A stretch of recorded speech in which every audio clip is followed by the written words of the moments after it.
जोंनि लाइमोनफोरखौ फालांगि बिथिङाव जौगाखां आरो थुलुंगाखां होनाय थांखिजों Btr सरखारनि इंडस्ट्रीज एंड कमार्स बिफान आरो Nrds नि बानजायनायाव एंटरप्रेन्योर्स एंड इन्वेस्टर्स मीट हाबाफारि खुंदों।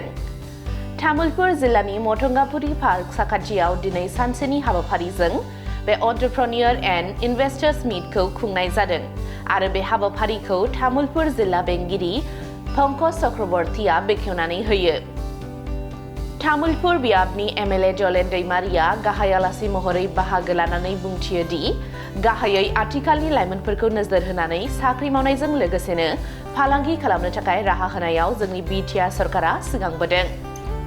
State Bank of India, Axis Bank, Assam Gramin Vikash bank बायदि गोबां बेंकनिफ्राय लन लानायनि राहा खालामना होनाय थांखिजों बे हाबाफारिखौ लादों।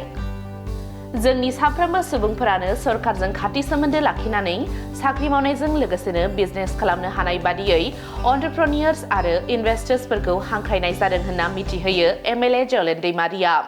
नैबेयाव जोंहा Nrds नि दैदेननायाव आरो इंडस्ट्रियल डिपार्टमेंट अफ Btr नि दैदेननायाव जॉइन्टयाव मोनसे इन्वेस्टर एंड जोंहा एंटरप्रेन्योर मोनसे प्रग्राम बेयाव जानानै थांबाय। जोबोर मोजां जादों, गोबां एंटरप्रेन्योरफोर बेवहाय बाहागो लादों। बेंकनि गोबां डिफरेंट बेंकनिफ्राय बेवहाय बाहागो लादों आरो बे बाहागो लानानै जोंनि तामुलपुर ओनसोलनि लाइमोनफोरखौ जाहाथे बिजनेस स्टार्ट खालामनो हायो बिनि थाखाय मोनसे राहा होनो थाखाय दिनै बेंक आरो जोंनि DIC आरो जोंनि इंडस्ट्रियल डिपार्टमेंटनि माखासे इंडस्ट्रियल डिपार्टमेंटआ दिनै सिगांबोदों।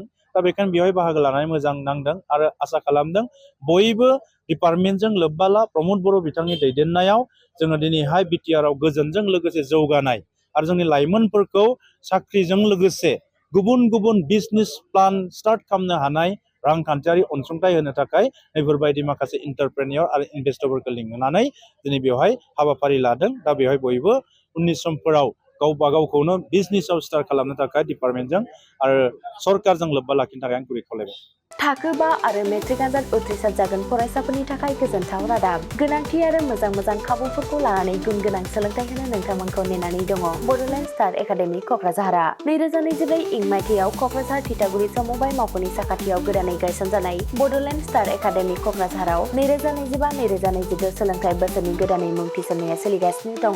बड'लेण्ड स्टार एकाडेमियाव 6 थाखोनिफ्राय 9 थाखोसिमनि फरायसाफोरा बर' बिजोङाव आरो 11 थाखोनिफ्राय 12 थाखोसिमनि फरायसाफोरा बर' बिजों आरो इंराजि बिजोङाव मुं थिसननो हागोन। बेनि थाखाय आर'ज बिलाइ आरो फान्डुलिपि बिलाइगासिनो दङ। 11 थाखोनिफ्राय 12 थाखोसिमनि फरायसाफोरनि थाखाय आखा-फाखा आरो रोंगौथि गोनां फोरोंगिरिफोरखौ लानानै साइन्स, कमार्स एन्ड आर्टस मोनथाम स्ट्रिमनि सायाव फरायसाफोरखौ गुन गोनां सोलोंथाइ होनानै बायदि बिथिंजों सोरगिदिं जौगाखांनाय लाबोनो साखाफारा क'क्राझारनि थिथागुरियाव थानाय बड'लेण्ड स्टार एकाडेमिया।